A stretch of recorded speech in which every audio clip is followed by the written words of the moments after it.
All right, we're live. Hello, everybody. Welcome to Energy Transformation Week 2019. And today is day 3, and I'm interviewing the lovely Sarah Grandinetti. Woo! Hi, everybody. I'm so excited to be here, Tara. I can't wait to see what juicy details we get into. Yeah. Well, first of all, I have to tell you, I love your Italian last name. It's amazing. I have a little bit of Paisan, the A, Paisan is Yeah, sticking yeah. for me. So guys, I have to let everybody know. I know I've been owning this mistake. I'm gonna have to kind of own it this week. We're technically we're on day 3. It's a technical day 3 because I accidentally deleted the first interview for day 1. So and that was with Cassie, but I'm sure we'll talk a little bit about her in this interview. Sarah, that's how I met you, is through actually Tiffany Thien and your work with Cassie. But before we get into that, I really would like you to introduce yourself to our viewers. Like, who are you and what is your mission in the world? I have no idea. I ask that every day. And Cool. I hope I actually like there's almost a space of staying in the question where I can discover who I am each day and Yeah. not be like defined by any one thing. But first I want to say to you is what if like you weren't wrong for deleting that interview? What if it was a mistake? What if you actually created like a really cool possibility or a new conversation with Cassie that wouldn't have shown up otherwise? Like, I think it's super cool. And when I heard about that, I was like, of course, because she gets to talk to you twice, Cassie. Like, like how smart is she? Yeah, no, I get that too. I was really upset for maybe like 2 hours. I was like, I was writing to Cassie being like, I think I'm gonna throw up. Like, I can't believe I did this. And then I was like, I'm gonna go for a walk. Like, I kind of like had this weird meltdown in her inbox, and she wrote me back like, it's okay, like we'll totally outcreate it. And I got that, like, oh yeah, like there's probably more that we'll talk about in her interview that we didn't get to in the first one. So, and you know something, the other people on the panel all said, they're all saying the same thing. So we're kind of all on that same vibe. So I'm grateful. I'm glad that you mentioned that. It makes me feel a lot better too. Cool. Awesome. So, Yeah. who am I? Who am I? Well, I have your title. I have your titles as like access consciousness facilitator. You're a business owner, and you own your own salon in LA. I think that's pretty fun. I want to kind of talk about that too at some point. Sure. And you're co-founder of the I Am Beauty movement. and and what else? Like, what else? So yes, those are the titles. I am also being certified facilitator, and I just finished a class here in Maine this weekend. So I'm in a hotel background, and it was amazing. And I am a mother of 4 kids. I've been married for a very long time. I don't even know how many years.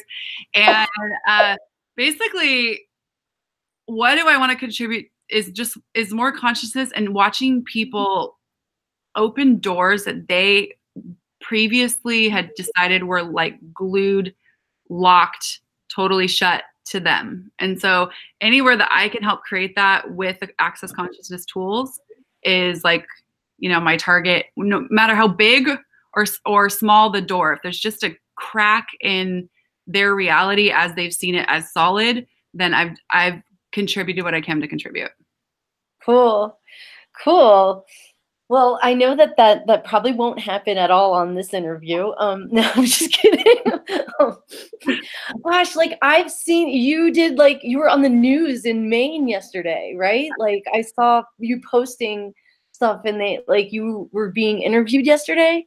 Yeah, it was super cool. So it was the day before yesterday. We did a pre-tape, so it didn't go live. It's actually going next week in Maine, and it was just Really cool. like a little segment of 5 tips to being you. And it was Yeah. super cool, like to perceive the possibilities of people just like hearing a question or another way to look at something just in a little news clip. It's like we're getting in there, you know. It's like super, Yeah.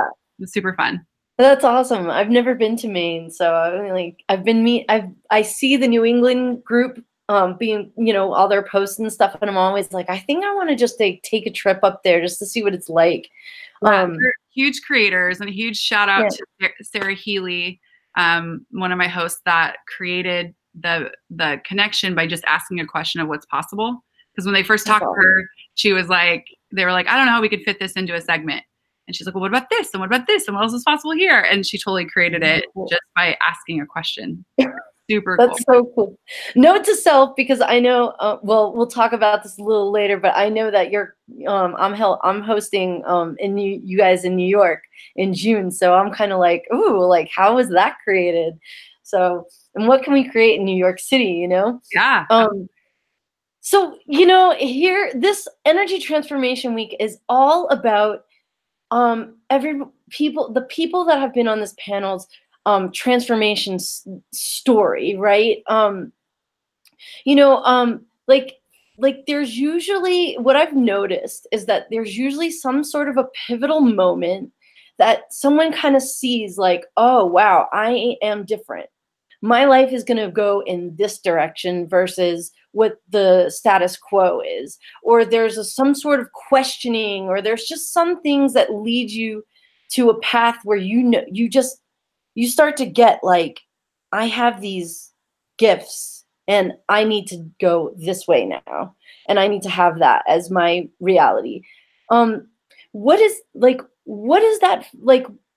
Yeah, what was that for you? Like, what is your personal like transformation like story, and like what was it like for you, like growing up? Like, what was that internal moment where you were like, this, I got this, and I'm gonna go this way now? Yeah. Okay. So, so to go back to like growing up, Yeah. I would say that there were things about me that I knew to be true, but what happened until I found tools was that those things that we are like, a lot of things that we think are different about us, we then try to find them in other people so that we can align with them so that you will be normal, right? So I knew that I was different, but then I worked really hard to mutilate and bend and fold that difference into the normal society, right? So when I was a little girl, I would sit in the back seat, and up until like I was even driving, I remember doing this, and I would literally like look over in the car, the person next to me. So I'd sit in the backseat of a car. I don't know if I actually said that out loud. So I'm like being in traffic. I'm in a car as a little girl in the backseat, and I would, what I would call, throw miracles at people out the window. So I'd look over, and if I ever saw someone sad, I was like, oh, what is it that they would make them very happy? And whatever it is, I'm throwing a miracle at it. And I would do that. But I didn't even like put that into being different. It was just like a funny little thing that I did that I like kept to myself, you know? Yeah.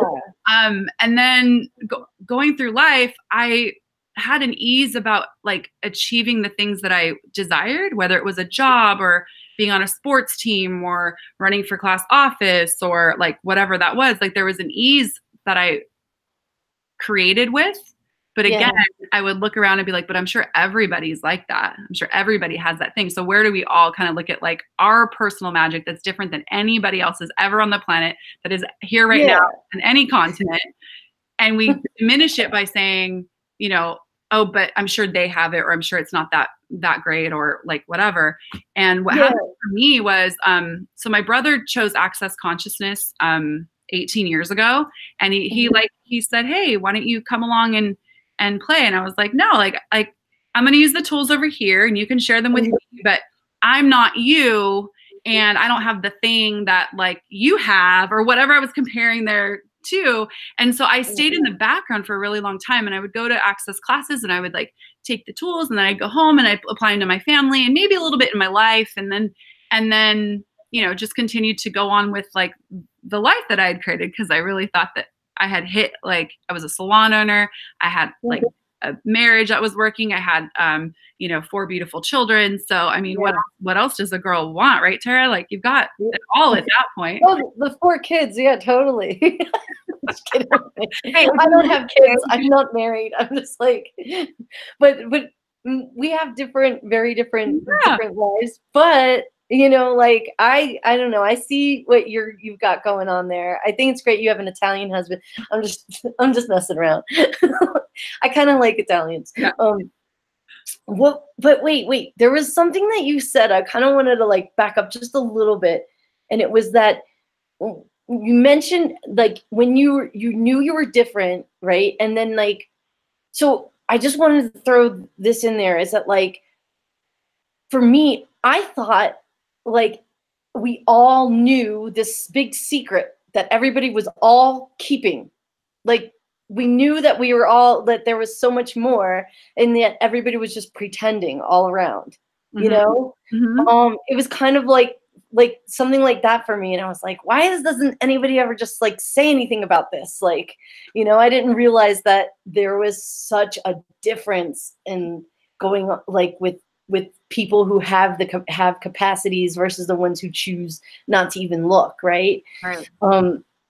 But so that was kind of what I wanted to mention. And if there's anyone who's watching this video, like if you have any of those vibes going on where you're like, why is this big old secret going on, or something like that, continue to watch this video.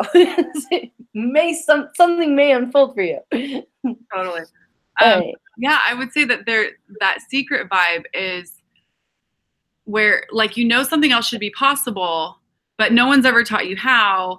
And then what you buy when you look out for a long time, I looked out the window of my life and saw like other people having access to it, having created whatever I thought I always knew inside of me that I was capable of creating. But then I started to buy that, well, like their difference is what creates that, not my difference. So clearly, like they're supposed to have it.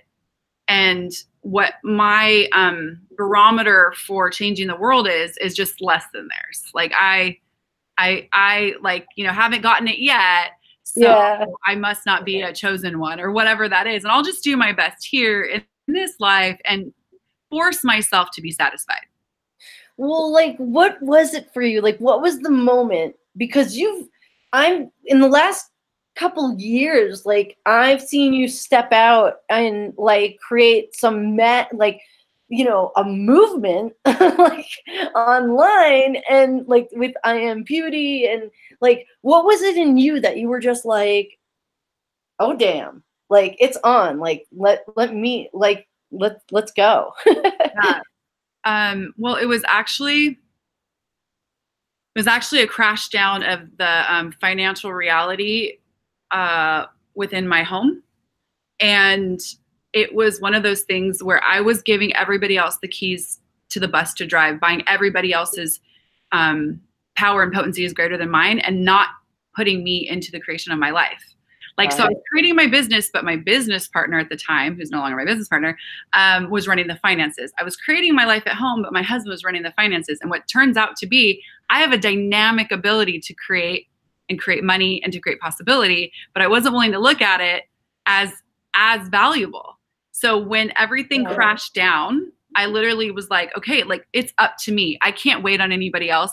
And that choice is what literally like propelled me into the leap that I took to become a facilitator, to stop playing small, to stop hiding, to start showing up. And I started to look at like, and here's a great tool. If you're buying any bullshit that you don't create change or you aren't as magical as the other people, start acknowledging where you actually have created magic. And if you if you have even 3 things to put on that list that you're aware of where like I came in and I created change for somebody or some situation, or by me just being there, this open up. We're taught that like self-acknowledgement doesn't create, or that it creates separation, or it creates competition, or it creates all those things. But even if you want to do it on your own and don't share it with anybody, which I would challenge you at some point to do so, to do it out loud. But when I started to look at the change that I would create with clients and their lives, and not just their hair, when I was being a hairstylist behind the salon, and then how I showed up for my children and how I showed up for, I'm like, why not me? I actually have a Yeah. tattoo on my wrist that says, But, why not you? And it's my well, reminder. I don't know if you can see it on the camera, but it says oh, that's so in cool. my own handwriting. And when all that started to show up, I was like, why not, Sarah? Why? So I say to myself, why not me? But when it's on my wrist and I'm doing hair and I'm facilitating whatever, it's like, why not you? Why not you?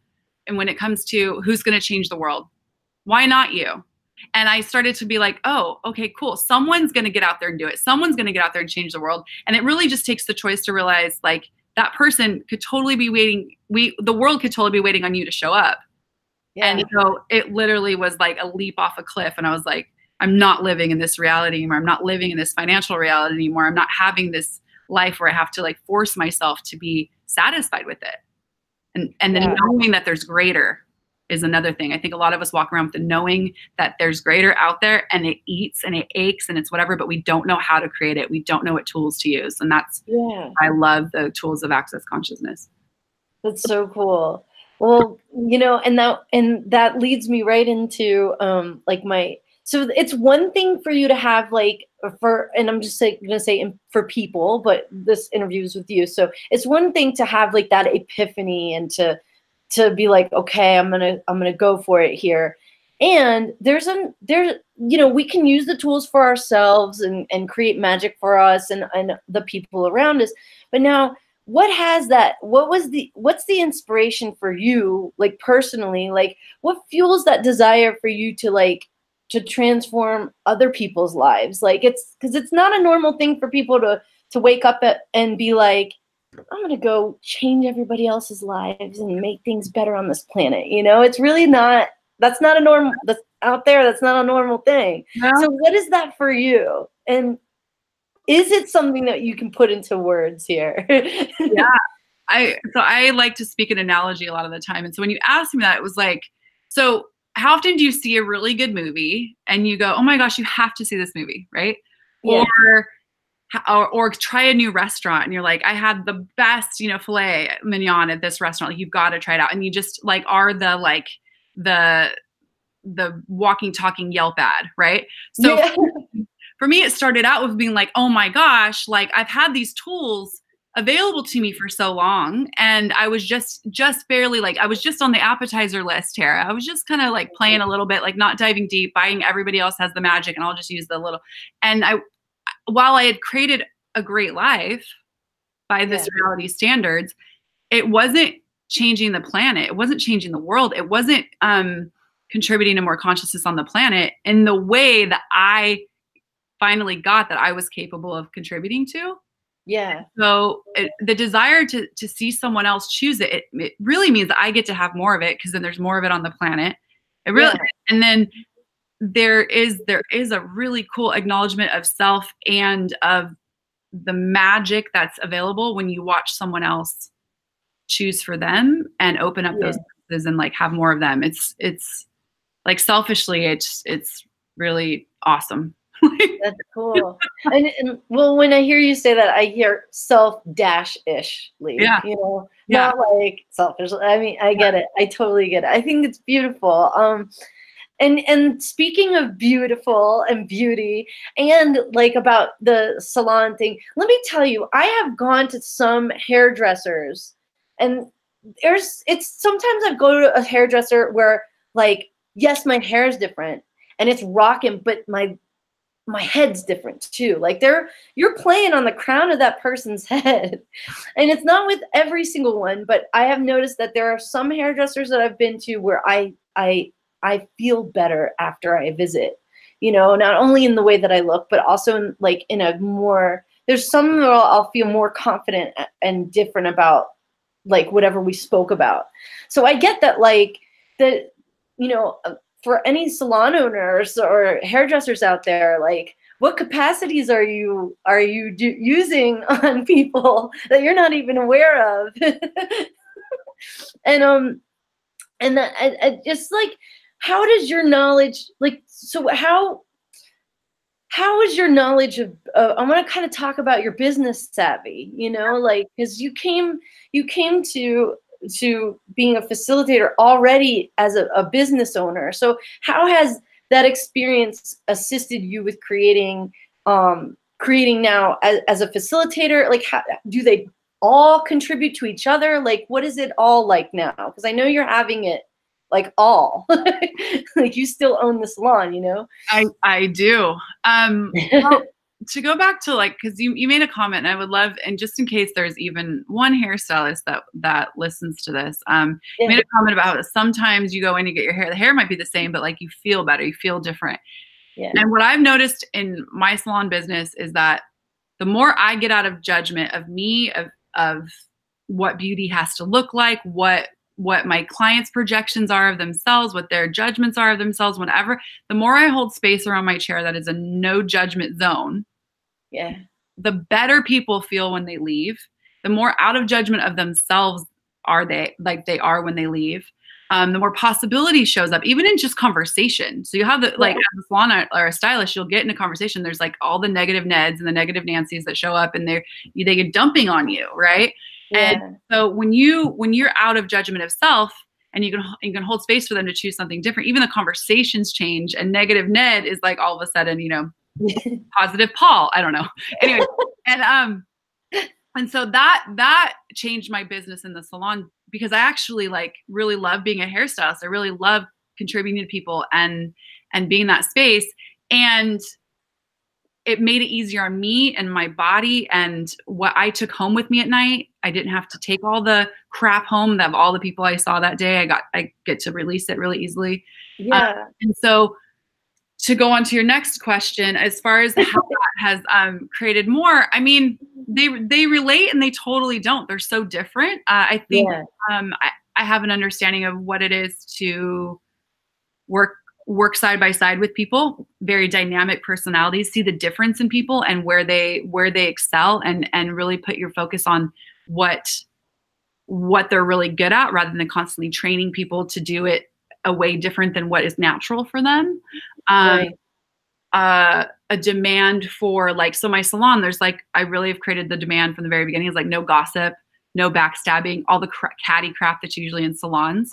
So I created that culture there, and people will come in and be like, I don't know why, but I just like want to stay. Like I'm done with my hair and I don't want to leave. And that has contributed to creating teams with creating classes and whatever's really honoring people's strengths and celebrating them for those strengths, so that they can choose to have more and step into more of those strengths as well. Yeah. And I see that even in, I was at one of your classes in Sarasota, Florida, at the first I Am Beauty. And you guys do some really different yet interactive yet mind-blowing activities in your classes that actually really facilitate things that I think there was this the exercise, the I Have Your Back exercise, that really like made the whole, like, I got it conceptually, everybody has their back, and but then when you're actually it was almost like it wasn't a trust fall, but it was more like, it was just really interesting. It just made it all very tangible. And I like that, how we're getting up out of our seats and we're moving around and doing other things.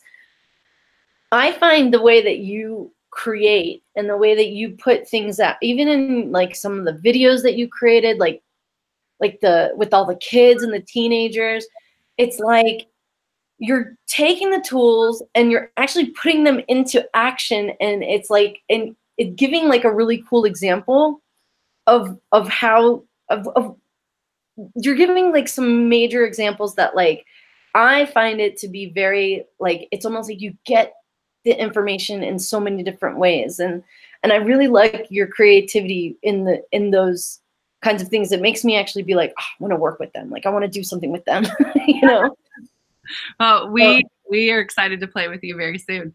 Yeah, that's so cool. So like so let's talk about, and let's talk about like I Am Beauty and how that came about, because okay, you're a beauty salon owner and then all of a sudden like there's this whole thing so you're a beauty salon owner, you have the access tools, you're a facilitator, and then it looks like it all kind of is like coming together like really beautifully.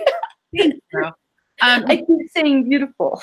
I wonder why. I know.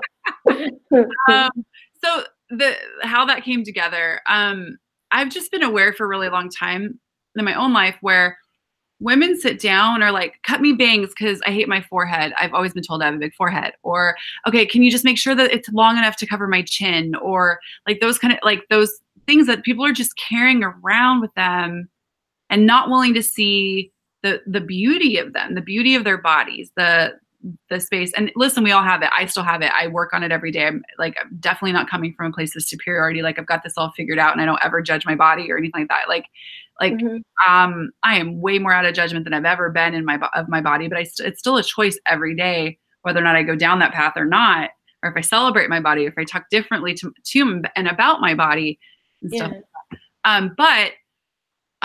So basically, I remember going to an SOP class, which is Symphony of Possibilities with Dr. Dane here. And I was there in the class and he acknowledged me for something and it just kind of put a pin in something. Do you ever have someone say something and you're like, was there an echo on that? What was that? And then you carry on with your life, carry on with the conversation, but then it like will poke back up. Comes back. Yeah, totally. So I was at the mic this one morning of class and a woman came to the mic and Dane had invited. Now imagine this, everybody who's never been in an Access class, you know what I'm talking about. Basically, there's a guy in the front on stage that's here to deliver what he's aware of as possibilities with energy. And he was aware of an energy in the room that day. And he said, hey, here's what we're going to do. We're going to just get through all of your judgments of me. Cool. Now, what? He invited people to go to the mic and share whatever was up that they were judging him for so we could clear it, so we could move through all the heavy energy and we could get to somewhere that he wanted to go with this class. And I was like, okay, this could be really interesting. Well, a woman got up and she said, I've been going to a lot of classes with you. So Dane's up on the stage and he has a table and at some point in the class, he'll call somebody up and he'll do a session, an energetic session on them and basically change their whole lives. So she said, I've been going to a lot of classes with you and I have a judgment that you only bring really beautiful women up on stage. And he's like, okay. And so he processed with her. He talked like, it's so interesting because your point of view creates your reality. So it was interesting to see like what classes she had actually been to, how many classes she had actually been to. And that like there was such a limited scope on what she had actually seen. And so if she judged the woman as beautiful that went up there and she'd only seen 3 women and they were all beautiful, then it meant that he only wanted beautiful women by this reality standards and her judgments on stage, right? So I went up after, I'm like, I'm so confused. I was like, of course, every woman you bring up there is beautiful, but every woman you bring up there is beautiful. And I was like, it didn't cognitively match like what I was aware of. And this is those moments where you're like, wait a minute, like the in the Matrix, you know what I mean? I was like, doesn't everybody see it like this? So I went to the mic and I said, but Dane, can you help me with something? Because there's this thing that you only bring beautiful women on stage, but to me, every person you bring up on stage is beautiful.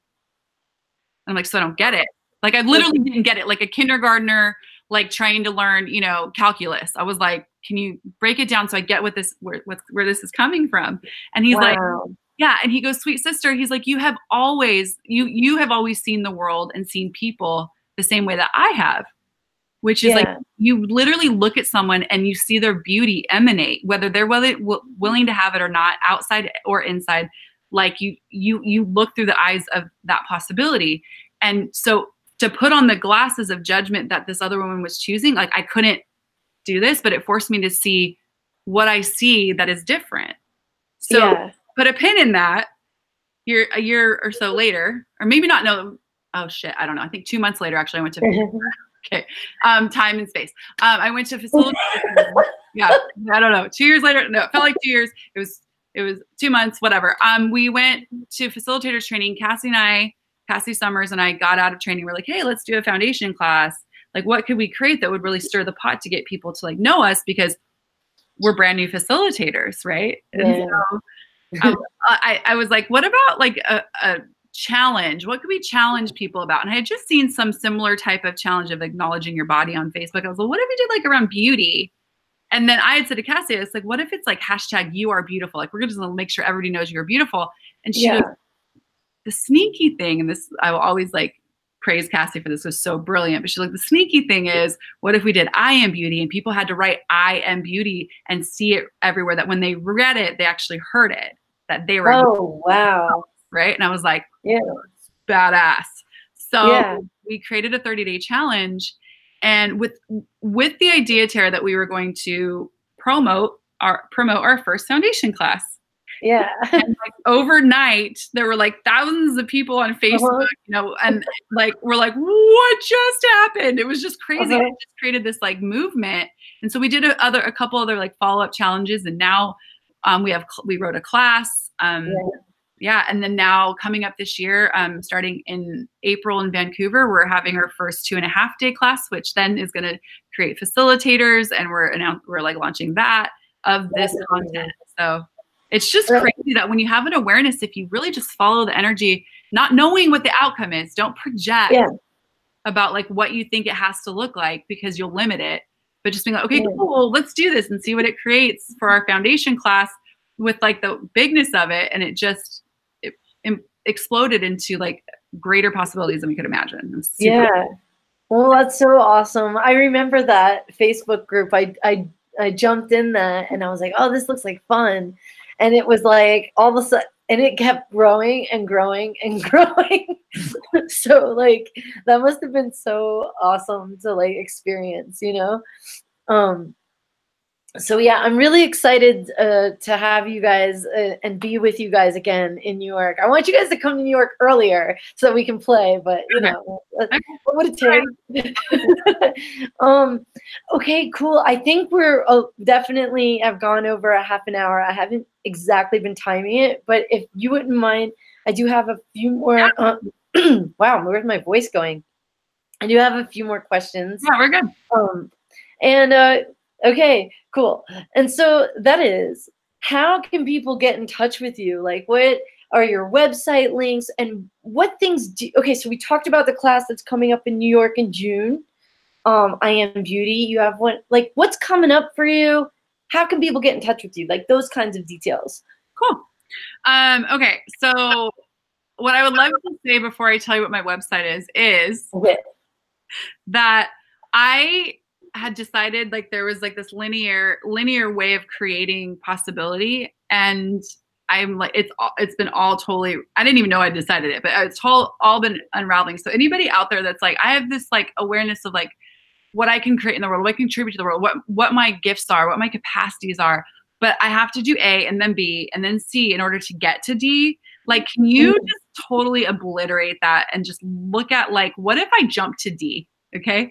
So I've been asking to do more like mainstream stuff. I've been asking to do more interviews like this with you, more, you know, like what is possible, you know, with really breaking these tools of being you, of consciousness, of creating your life, like out into the world, and what gift I be to it. Right. So this interview that you mentioned that I did in Maine shows up. Yeah. By this reality, I needed to have my own website, which I hadn't created yet. I was just creating on Facebook as me, right? And that was created like a good amount. So it was like cool. I hadn't created like even a CF page on Facebook. I was just, again, doing it with Sassy, with me and Cassie. Sassy equals Sassy. So I was doing all that, but I wasn't doing it for Sarah Grandinetti. Yeah. And not that there was a wrongness in that. I was just like, hey, like if I choose that, like I'll choose it. And when the time comes, I'll create it. And then they asked me, like, they were like, hey, we got you a news spot. And then I was like, oh shit, I should probably have some like representation. So, we threw together a very quick website, but it taught me so much that like it doesn't always have to be linear, and wherever we limit ourselves and what we're asking for based on what we've achieved thus far, in itself a limitation for it showing up and when it can show up. So my website, my personal website is sarahgrandinetti.com. Yeah. We also have iambeauty.space, where you can find more about the challenge and the classes and such. And then Sassy is the Joy of Sassy on Facebook, Facebook's /Joy of Sassy. And coming up is in March we'll be in Brazil, and then as April is Vancouver, May, early June is NYC, baby. Yeah. There's a bunch of other stuff. And then next month we have a month of receiving love that you can join online. Cool. And the title is Receiving Love, Oh, that's right. whatever the fuck that is. Oh my goodness. Oh my gosh. Yeah, that one, that was like, so in that first deleted interview, it came up and I was like, oh, I'm like, that's triggering me, so I have to do it now. like, oh my goodness. Yeah. Yeah, Cassie's like, I think we should hand out free barf bags for people. I know, like, like that's good. I'm like, I don't even want to. I'm like, oh, okay, there's some resistance there. Okay, so I'm gonna go do it. I have to do it now. Okay. Okay, cool. Well, I'll put all of your links and stuff underneath or somewhere around this video when I post it on the main main page. Cool. Okay, so listen, we are at the question that I ask every single person that comes onto Energy Transformation Week. And I've been doing this series for 5 years. So everybody answers it in their own way, and it's however you answer it is perfect. Okay? I'm not looking for anything with it. I'm just going to ask you because here we go, okay? No pressure or anything. Yeah, there's no, that's what I want. I'm trying to take that away. I hope you didn't just go like, oh shit. Okay. I love the lead up. Yeah, Here we go. Even if you just like shut the computer off and walked away, like I'd be like, okay, well that's how it goes, you know. But here's that question. So imagine that younger version of you, like before, like that person that was actually making that choice to take the path of the healer, the facilitator, like at that beginning, in the beginnings of all of it, okay, where you're just like, I'm not sure if it's me, but it is me. And you know, what would you say to encourage her as the being that you are today? Wow.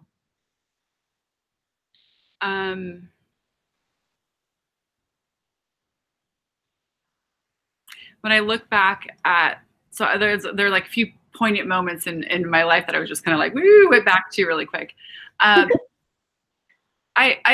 get that if I was to talk to her back then, what she really needed to hear and receive. So it's not that she didn't hear it from anybody. It's that she didn't receive it. She didn't actually allow herself to know it. And it's super basic, but it is really like the difference that you be to these tools. There are hundreds. So we're in 176 countries. So when I'm looking at being a facilitator, there are thousands of bars facilitators. There are, you know, hundreds of CFs, maybe thousands of CFs. And I bought somewhere some lie from early on in my whole life, maybe up until that point, that like the whole thing of like saying, like, we're all just reading out of the same book. We're all just facilitating the same class. Mm-hmm. And if you asked me to go back to right before I became a CF, is that what you're asking? The CF journey? Yeah, that and even like when you were just like, I am different, and you know what I mean? But yes, like just go on the track that you're on. I think it's all relative and beautiful. So when we're choosing a leap like that, a lot of times what I see people do now and then what I was doing was trying to look at who's got it right already and who seems to be creating big or who whatever, and then see where I'm the same as them to measure how good I will be or how great I am. Where's my, like, finding my greatness and where I align and are similar to other people. So if I am a lot like that person and they're doing great things, A plus B equals the C of the greatness of me. Okay. So got it. But the greatness of me has nothing to do with anybody else around me. It's about me knowing the greatness of me. And so anytime you look externally to find the greatness of you, you are missing the mark completely. And I know that that can sound totally cliche. And sometimes I'm like, how do I say it in a different way? But it really is like, I would look at other CFs and be like, oh, they're creating that. So maybe I should create something similar, but don't look like I'm copying them. So then you're in that play, right? Yeah. You're not doing, like, in my judgment at the time was like, oh, that's not what I am. So I won't create that. And I was trying to measure constantly, how much are we doing this in our lives, regardless of whether you're on a healer path or not. You're aligning with like what social media is telling you is great. How many followers do you have? What clothes do you wear? What style of hair do you have? You're aligning with like celebrities, like, okay, she's wearing that, I wear that, I must also then be, or if I wear that, or if I act that or say that, then I must also then be or can be like that. And it's just not where it is. The difference that you be and where people get drawn to you, your creations, whether it's healer, whether it's business, whether it's like whatever you're creating, is if you actually infuse the difference that you be. That is the one thing that you can corner the market with. We say that in I Am Beauty. Your beauty, your being is the one thing you get to corner the market with that no one else gets to have. No one else. There can be copycats. There can, you know, you can even have a twin. I don't care. You are a unique being. You're a unique being, and you get to own that. And if you own that, you can really create magic with anything. And that the minute you get that, younger Sarah, who's trying to your creations are going to totally exponentialize, and it'll be like the universe has just opened the floodgates to possibility for you. And I'm literally sitting here in this hotel room having just received that so dynamically after the weekend that I had with the amazing people that showed up for this Being You class and what I chose this weekend. And it really is, I was acknowledged so much by the participants in the class of the difference that I be with these tools, and not in comparison, Tara. It's not, you're so different because you're not like this person. I get it. You know? Yeah. So the difference is like, oh, I'm better or I'm less than this person, but it can just be different. Yeah. And that when I have finally, and still working on it, but get that, like the possibilities are like right behind it. And that I wish I would have gotten sooner. And what's awesome about me getting it now. Yeah. And you know, there are no one else out there is doing any comparing and contrasting. That's like not a thing. No, kidding. Sarcasm. Oh my goodness. No, I think you just like gave some people some massive golden nuggets. And I'm really grateful that we had this conversation. I'm really grateful to kind of get to know you a little more through this. And I like with that, I think we're gonna I'm gonna close this out. And if there was anything that you would like to say to people in closing, you have the floor. The first thing that popped was don't give up on you. And if you're aware of a possibility, it's because it actually exists. And keep seeking. Oh, why did I get all choked up right now? Keeping the seeker that you are, and then also be willing to be the finder. Yeah. A lot of times when we decide that we're the seeker of this reality, in order to maintain being the seeker, we never let ourselves find whatever it is we're looking for. So be willing to be both, and don't give up on you. Awesome. Sarah Grandinetti, thank you so much for being here and for having this and for being part of this project. I am really I'm super grateful for who you are in my world. And I'm grateful for you too, Tara. I can't wait to see more of you. So guys, listen, that was an amazing interview. I'm so grateful that we just had that. And tomorrow we're going to be re-interviewing, and I promise not to delete it. We're going to re-interview Cassie Summers, the other half of #Sassy. Because when you get it, it's Sarah and Cassie. You get it, guys? How do you get it? Okay. It took me like about 5 months to get that, So I'm going to be interviewing her tomorrow. It's going to be a little bit later. It's going to be 6 p.m. Eastern. So if you're watching this video now on the watch page, you're going to want to refresh your screen again at 6 p.m. Eastern to see that interview. And I get it's going to be completely different than any Energy Transformation Week video that I've ever done because we already did this interview. So now we're going to do it again, but I know it's going to be super different. So it's going to be interesting. All right. Cassie is a huge contribution and a magical being. So make sure you watch. Totally. All right, guys. Well, thank you so much again, Sarah. And thank you out there for tuning in and watching Energy Transformation Week 2019. God, I can't even talk. All right, Sarah, will you stay on for a second? Yeah, all right. Absolutely. All right. Bye-bye, everyone. Bye.